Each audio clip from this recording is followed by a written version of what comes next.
Good evening, kiddies. It's your boy Black at you, back at you, another short video. This video's gonna be about my review on these ebooks. And I found me a good ebook that suggest y'all pick up, download on Kindle. It's called Always Business, Never Personal by that same author, Alphonse.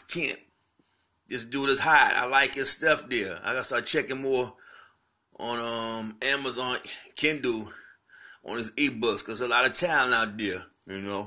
But let's start off with what he got inside his book. The first thing is the intro, and here's the intro. The U.S. locks up children at more than 6 times the rate of all other developed nations. The other 60,000 average daily juvenile lockups are also disproportionately young people of color, with an average cost of $8,000 per year to lock up a child.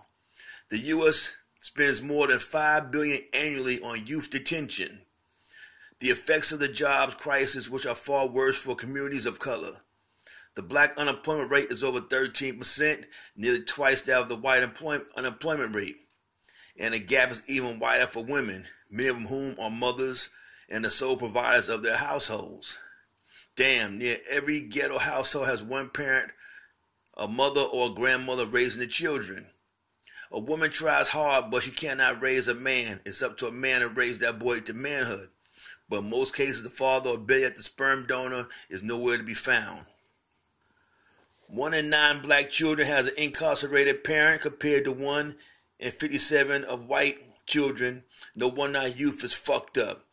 In my neighborhood, out of all my friends, only 2 had fathers in the household. So what do you expect from the youth when they have no guidance and no male figure to look up besides the pimp and the dope dealer? True shit. Like Michael Jackson said, no one gives a damn about us, so why should we give a fuck about you? It's not my fault, it's the way of the jungle. No one is feeding me, I got to get mine. That's the mentality. Here's my story. Oh yeah, by the way, everybody call me Pork Chop. I like that. The Pork Chop. His name is Pork Chop. Okay. Now, it started with the first chapter called Half White, All Black. And I was reading it. He's a, he's a biracial kid that comes out of Macon, Georgia. There's a story. He comes out of Macon, Georgia. And, he goes through a lot of bullshit back home when things happen. Pops pass away, moms pass away. And grandmoms, couldn't handle him. She fought financially. He loved his grand. He wasn't a bad kid. And she sends him up north, up to Harlem, to his grandmother's cousin.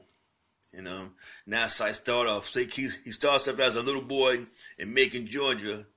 He works his way up and becomes like a drug kingpin in Harlem.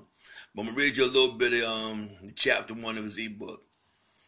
Chapter 1 is called Half White, All Black. I was born in Macon, Georgia in 1946.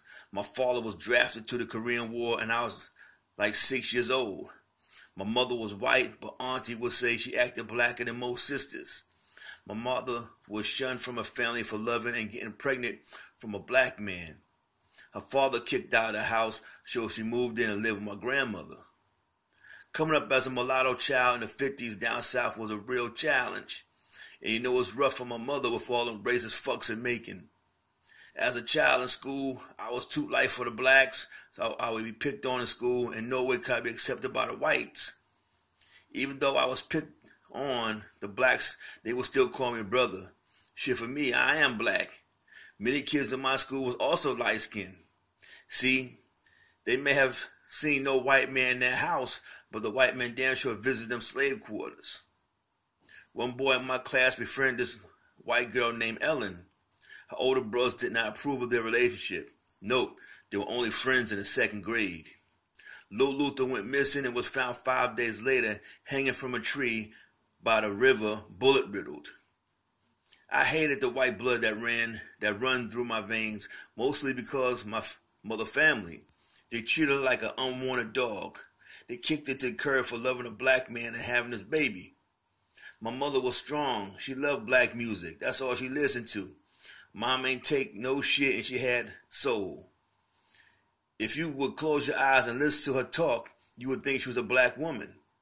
One morning, this lady, an old girlfriend of my daddy, was talking shit to mama, saying my father loved her, and when he came back from the Korean War, they were getting back together.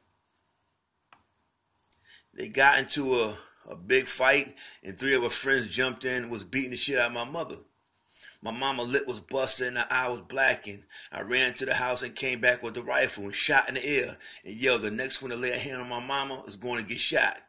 One lady looked like she was going to make a move, so I pointed the rifle at her and said, please hit my mother again. They left cursing but never came back with no mess. It felt good being able to protect mama, and believe me, I was going to blow someone's head off that day. Since my father was away, I felt now I was a man of the house at 7 years old. I remember sending my father a letter writing about what happened and what I did to protect mama.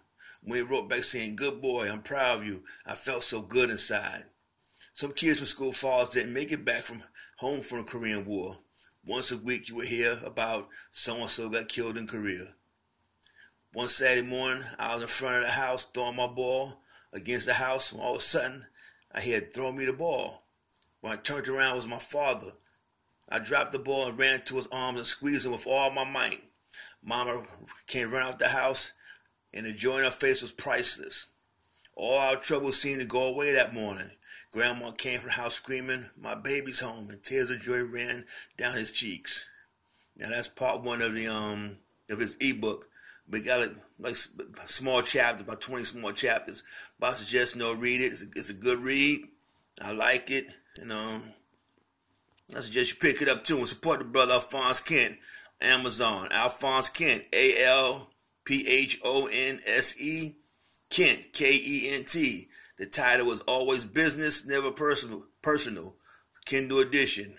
Pick it up, and I'm out.